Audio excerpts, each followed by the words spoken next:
Sir, pharmacy क्षेत्र फक्त medical पुरतंच मर्यादित आहे की त्यामध्ये खूप साऱ्या ऑपॉर्च्युनिटीज आहेत? काय सांगाल याबद्दल?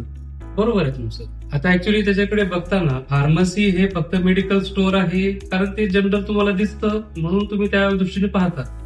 परंतु अभ्यासाचा विषय असा आहे की त्या मेडिकलमध्ये अवेलेबल असलेले मेडिसिन्स आल्या कुठून आणि त्या मेडिसिन डॉक्टरांपर्यंत पोहोचल्या कशा, डॉक्टरने ते चिठ्ठीवरती लिहिल्या कशा, या सगळ्या गोष्टींचा जो अभ्यास आहे ते म्हणजे फार्मसी. जर त्याचा स्कोप बघा तुम्ही तर फार्मसी हे रिसर्च मधून पहिली सुरुवात होते. कोणताही रोग असेल त्याला डॉक्टर फिजिशियन्स काय करतात, निदान करतात, त्याच्या डायग्नोस्टिक टेस्ट घेतलं जातं आणि मग त्याच्यामध्ये काय झालेलं आहे, कशा पद्धतीने झालेलं आहे याच्यावरती फार्मसी जे आहे ते रिसर्च करतात. कोणत्या टाईपच्या मेडिसिन्स, कोणत्या टाईपचे कॉम्बिनेशन्स, कोणत्या टाईपचा डोस आपल्याला त्या मेडिसिन मध्ये वापरायचा आहे याचा अभ्यास केला जातो. मग त्याच्या मल्टिपल फेजेस असतात आणि त्या फेजेस झाल्यानंतर मग तो प्रॉडक्ट मार्केटमध्ये लॉन्च केला जातो. फार्मसी फक्त एवढंच बनवत नाही, ते शिकवायला सुद्धा फार्मसीज रिस्पॉन्सिबल असते.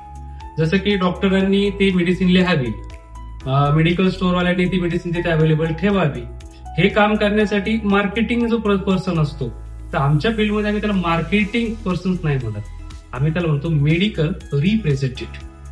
जेणेकरून तो त्या पर्टिक्युलर डॉक्टरांकडे जाऊन त्यांच्या कंपनीच्या बनलेल्या त्या मेडिसिन विषयी नॉलेज देतो आणि त्या मेडिसिन्स कशा दिल्या गेल्या पाहिजे, त्या मेडिसिन दिल्यानंतर जर काही झालं तर त्याला उपचारासंदर्भात कोणत्या मेडिसिन अजून दिल्या जातील याविषयी ते शिकवतात. हा मेडिकल रिप्रेझेंटेटिव्ह हा फक्त एक मार्केटमधला एक जॉब आहे. जे तुम्ही मेडिकल बोलला त्या मेडिकलला जोडून नुसतं मेडिकलच नाही, तर ह्या मल्टिपल ऑपॉर्च्युनिटीज त्याच्यामध्ये अवेलेबल आहे. जसं जसं तुम्ही डीप मध्ये बघाल तर आपल्याला ते हळूहळू कळेलच.